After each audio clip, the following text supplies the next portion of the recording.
بعد اكتر من 13 سنه من الانتظار احنا رسميا دخلنا اخطر مرحله في تاريخ جي تي اي 6. روك ستار بدات تكشف اوراقها واحده واحده، والاسعار بقت معروفه والنسخ المختلفه ظهرت، والالتيميت اديشن بقى حديث الانترنت كله. لكن هل فعلا اللعبه تستحق كل السعر ده؟ وهل النسخه الاغلى هتقدم فعلا فرق حقيقي؟ والاهم ليه الناس كتير مقتنعه ان التريلر 3 بقى اقرب من اي وقت فات؟ في الفيديو ده مش هنجري ورا اي شائعه كده وخلاص، ومش هنكرر كلام الناس، احنا هنجمع كل المعلومات المهمه اللي اتاكدت وهنحللها مع بعض. هقول لك في الاخر رايي الشخصي، هل جي تي اي 6 فعلا هتكون اعظم لعبه في التاريخ ولا الضجه اكبر من الحقيقه؟ وفي النص هقول لك معلومه ناس كتير عدتها لكنها ممكن تكون اهم حاجه حصلت من ساعه الاعلان عن اللعبه. فجاهز؟ يلا بينا.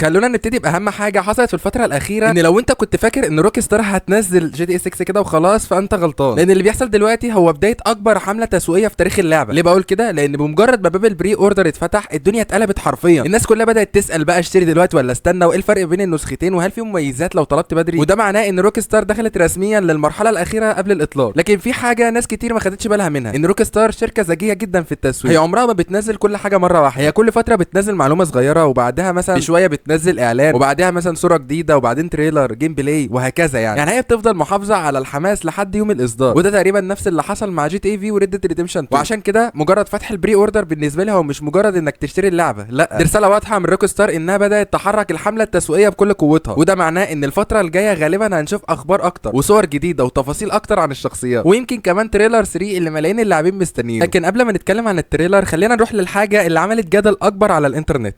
سعر اللعبه يا جماعه الطبيعي هو $80، انما لو عايز الالتيميت اديشن وتاخد طبعا مميزات اكتر وكده فهي $100. لكن اول ما الاسعار الرسميه ظهرت الانترنت كله حرفيا اتقسم لفرقتين، فرقه ناس بتقول ان ده طبيعي جدا، احنا بنتكلم عن اكبر لعبه من 10 سنين، وفي ناس تانية قالت ان مستحيل ادفع المبلغ ده في لعبه. لكن قبل ما نحكم اذا كان السعر غالي او رخيص لازم نسال سؤال واحد بس مهم جدا، هل احنا بندفع فلوس على لعبه مدتها 20 او 30 ساعه وخلاص، ولا بندفع فلوس في عالم مفتوح هتقعد تستكشف فيه شهور وممكن كمان سنين؟ خلينا نفتكر حاجه، ان اخر جزء رئيسي من جي تي اي نزل من اكتر من 13 سنه، يعني الفتره دي روك ستار كانت شغاله على مشروع واحد تقريبا، وكل تركيزها كان رايح على جي تي اي 6، وده معناه برضو ان اللعبه داخله وهي شايله توقعات ضخمه جدا. احنا مش بنتكلم عن مجرد تحسين في الجرافيك، احنا بنتكلم عن عالم اكبر وتفاصيل اكتر وشخصيات جديده وتقنيات احدث وذكاء اصطناعي متطور يخلي العالم حواليك يحسسك انك عايش فعلا فيه. وده بيخلي ناس كتير بتقول ان لو فعلا في لعبه تستحق سعر اعلى من المعتاد فهي اكيد جي تي اي 6. لكن في نفس الوقت في راي تاني برضو لازم نحترمه، لان مش كل الناس تقدر تدفع نفس المبلغ بسهوله، خصوصا طبعا مع ارتفاع اسعار الالعاب في الفتره الاخيره، وده اللي مخلي موضوع السعر بيبقى واحد من اكتر المواضيع اللي عليها نقاش حرفيا في الفتره دي. لكن انا عن نفسي شايف ان الحكم الحقيقي مش هيكون النهارده، الحكم الحقيقي هيكون بعد ما اللعبه تنزل. لو روك ستار قدمت تجربه غير وعالم يفضل الناس تلعب فيه سنين فناس كتير هتشوف ان السعر كان مبرر، اما لو اللعبه طبعا ما قدمتش اللي الناس كانت مستنياه فطبيعي جدا هنشوف انتقادات كبيره. لكن خلي بالك انا عندي نقطه كده وموضوع كده عايز اتكلم فيه، ان جي تي اي 6 ممكن تكون بدايه عصر جديد لاسعار الالعاب. ليه؟ لان روك ستار واحده من اكبر شركات الالعاب في العالم، واي قرار بتاخده بيبقى باقي الشركات حرفيا بتراقبه كويس. يعني لو جي تي اي 6 حققت مبيعات ضخمه وهي بالسعر الجديد اللي هو $80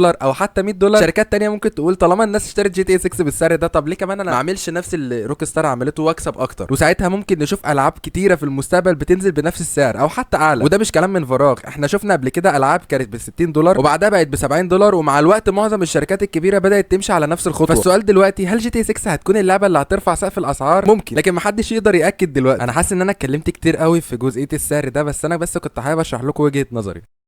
في ناس كتير بتسال العب اللعبه دي على ايه بالظبط، يعني على جهاز ايه، عشان لو كان معاك جهاز قديم او حتى كنت ناوي تشتري جهاز جديد مخصوص عشان جي تي اي 6 فانا عايزك تسمع معايا كويس عشان الحوار ده ممكن يوفر معاك فلوس. اول حاجه لازم تعرفها ان روك ستار لما اعلنت عن اللعبه اكدت انها تنزل في البدايه على بلاي ستيشن 5 واكس بوكس سيريس اكس واس، وسبب بسيط جدا عشان لعبه جي تي اي 6 هي لعبه طبعا محتاجه اس اس دي مواصفات قويه، فالحاجات دي مش موجوده على الاجهزه القديمه اللي هي مثلا بي اس 4 واكس بوكس 1 واكس بوكس 1 اس والحاجات دي. طب لو هتسالني ايه افضل جهاز اجيبه عشان العب عليه جي تي اي 6، لو عايز طبعا اعلى جوده جرافيك وافضل اداء فاكس بوكس سيريس اكس وبلاي ستيشن 5 هم افضل اختيارين طبعا. لكن لو ميزانيتك محدوده فاكس بوكس سيريس اس يفضل برضو اختيار كويس لانه هيشغل اللعبه عادي، لكن غالبا بجوده اقل شويه من الاجهزه اللي هي البلاي ستيشن 5 والاكس بوكس سيريس اكس. طيب والبي سي دي اكتر نقطه عليها اسئله، لحد دلوقتي مفيش نسخه بي سي رسميه وقت الاطلاق، واظن كده يعني اظن يعني من عندي ان اللعبه ممكن تنزل على البي سي بعدها بكام شهر، ما اظنش سنه، اظن سنه دي كتير قوي يا جدعان على انها تنزل على نسخه البي سي. هي دي وجهه نظري بس ما اعرفش ممكن تطول كمان عن سنه، فربنا يستر يعني. وانا من الناس على فكره اللي عندهم بي سي، انا ما عنديش بي اس 5 انا عندي بي سي، فلو انت من لعيبه البي سي اللي زي فللاسف انت هتضطر انك تستنى شويه. لكن لما النسخه تنزل فانا متوقع انها هتكون من اكتر الالعاب اللي هتحتاج مواصفات قويه، بس طبعا لو عايز تشغلها كده وخلاص فالمواصفات تقريبا هما بيقولوا ان هي محتاجه تقريبا جي تي اكس 1660 ده اقل حاجه، معالج تقريبا رايزن 5 3600 وطبعا 16 جيجا رام، ما ينفعش اقل من كده.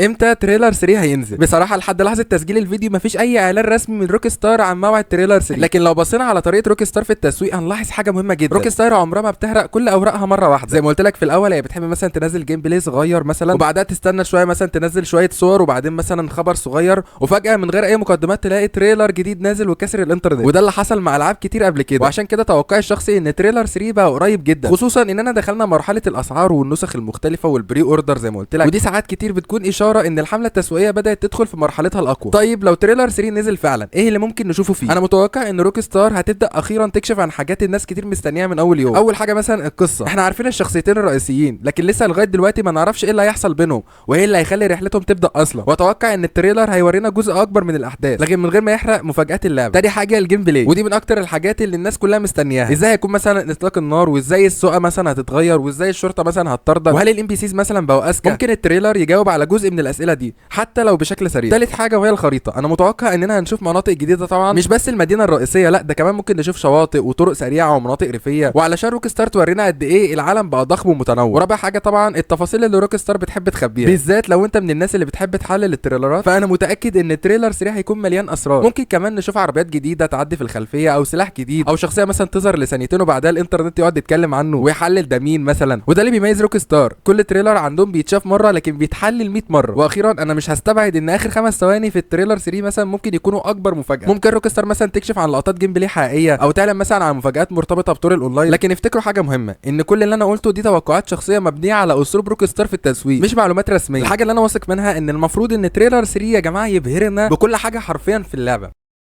في ناس كتير بتسأل ان احنا اول ما نشتري اللعبه هنلاقي في طرق الاونلاين جاهز. بصراحه لحد دلوقتي مفيش اي تاكيد رسمي من روك ستار ان طرق الاونلاين هينزل في نفس يوم الاصدار اللعبه، وده خلى ناس كتير تتوقع ان الشركه ممكن تكرر اللي عملته مع جي تي اي في. لو فاكر لما جي تي اي في نزلت الناس لعبت طور القصه الاول، وبعدها طبعا بفتره نزل جي تي اي اونلاين بشكل منفصل. بس انا عايز اقول لك حاجه بقى، ان روك ستار هنا يا جماعه هتخلي ان طور الاونلاين لوحده، يعني عشان تلعب مثلا طور الاونلاين هتدفع كمان فلوس، يعني ممكن مثلا تدفع $30 مثلا او مثلا $20 عشان بس تخش تلعب اونلاين. وعشان كده انا مش هستغرب خالص لو روك ستار تعمل نفس اللي عملته بس مع جي تي اس. يعني اول يوم مثلا اللاعبين هيبداوا رحلتهم مثلا في طور القصه ويستكشفوا المدينه ويتعرفوا على الشخصيات ويعيشوا التجربه اللي روك ستار اشتغلت عليها سنين. وبعدها بفتره ممكن نشوف مثلا طور الاونلاين في تحديث منفصل مثلا، ممكن تحديث او ممكن لعبه لوحدها، احنا لغايه دلوقتي لسه مش متاكدين. بس اللي متاكدين منه ان روك ستار حرفيا هتاخد مننا كميه فلوس. لكن لو حصل ده او ده، فانا متوقع ان جي تي اونلاين الجديده هتكون مختلفه تماما على اللي عارفينه مثلا في جي تي اي في. طبعا هنشوف طبعا عالم اكبر وانشطه اكبر واقتصاد مختلف وتحديثات طبعا مستمره هتخلي اللعبه تعيش معاك سنين. بس من وجهه نظر انا شايف ان روك ستار مش هتنزل الاونلاين خالص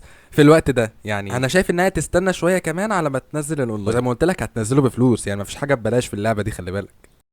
بصوا يا جماعه، احنا حاليا وصلنا لنهايه الفيديو ده، لكن انا عايز اقول لك ان روك ستار بدات الحمله التسويقيه بتاعتها زي ما قلت لك، فانا عايز اقول لك انها هتنزل بقى صور كتير وهتنزل تريلر كمان وجيم بلاي كتير. فانا عايز اقول لك ان شاء الله هنزل كل ده اول باول في القناه دي، وان شاء الله نستمتع سوا مع بعض. فما تخليش بقى كل ده يفوتك، واشترك بقى عشان ان شاء الله نكبر كده سوا ونوصل ل 10000 سبسكرايبر في اقرب وقت. فاللايك بتاعك والاشتراك، لان انا حرفيا عندي الدعم واقع في الفتره الاخيره دي. وبس كده، كان معاك يوسف واشوفك الفيديو الجاي. سلام.